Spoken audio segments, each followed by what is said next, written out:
Welcome, my name is Colleen Tauke and I'm a sewing specialist here at Fons and Porter.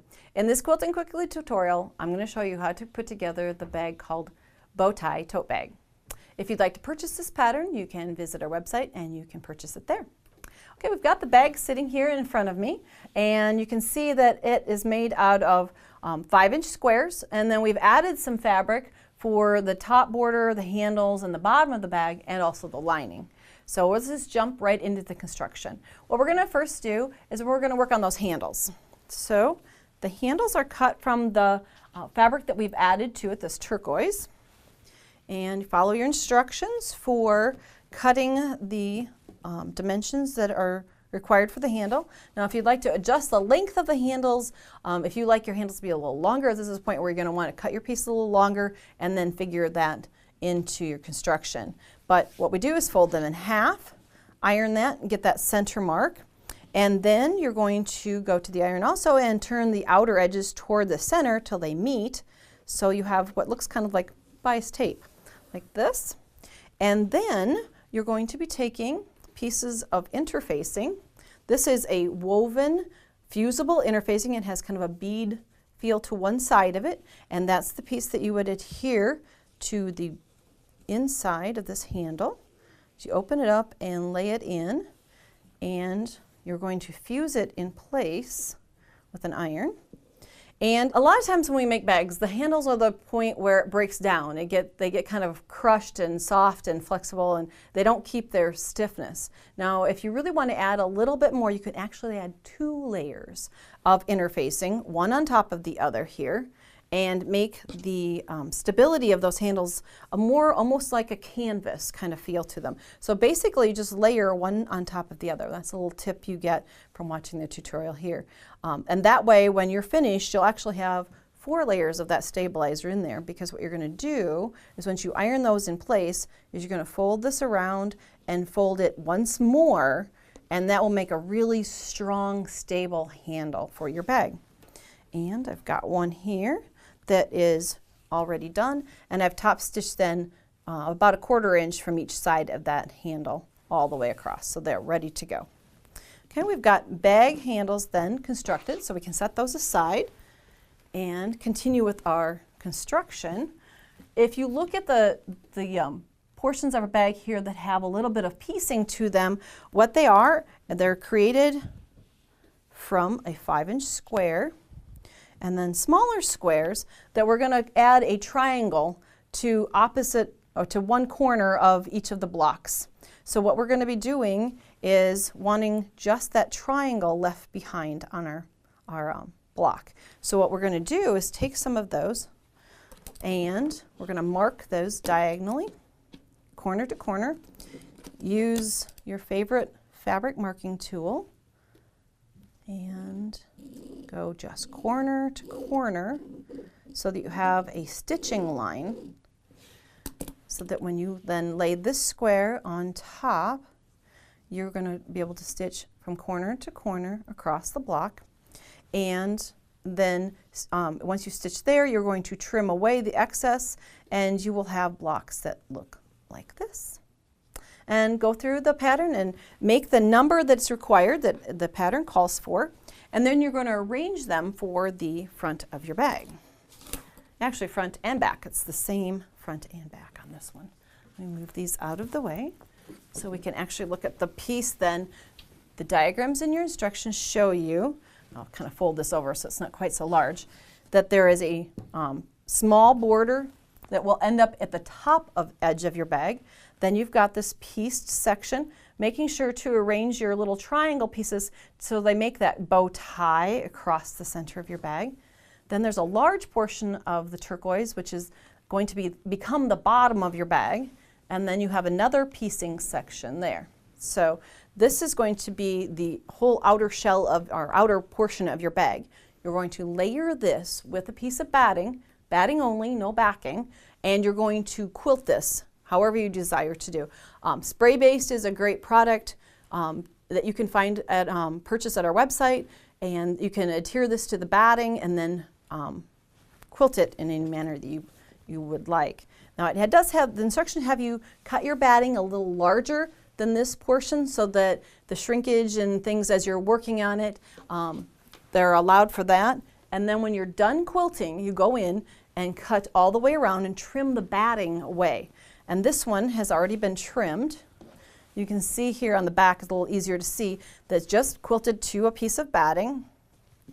And then it's been trimmed, that extra batting's been trimmed away.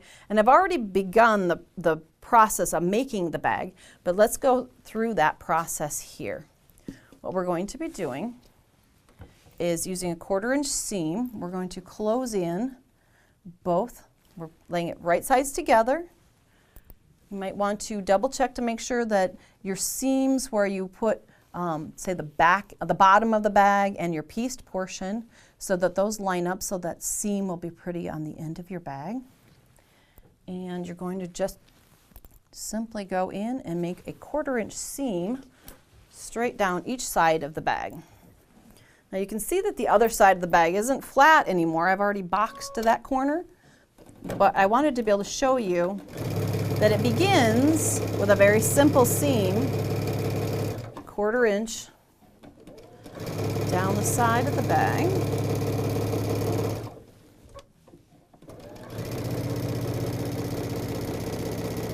And then pins just keep things in place. You don't need a lot of them, just so that it doesn't shift. And now what we're going to do is open this up, and we're going to create kind of an ear on the end. So that's where we're going to want to stitch and create the boxed corner that you can see down here. So what I'm doing is I'm taking this, folding it, and then I'm going to come in with a ruler. Instructions will tell you 3 inches from this outer tip over, you want to make a seam line.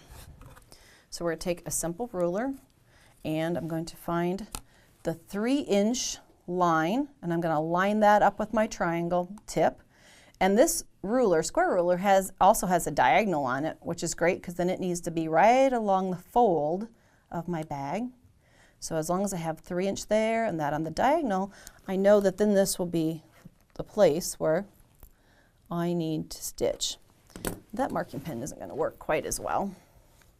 The best is a chalk liner. It makes a little thicker line, but it'll be a little easier for me to see. The sharp tips sometimes on our marking tools can drag across the batting and create more of a disaster than we want. So there, I've got a simple marking line across there that I need to stitch to create my boxed portion of my bag.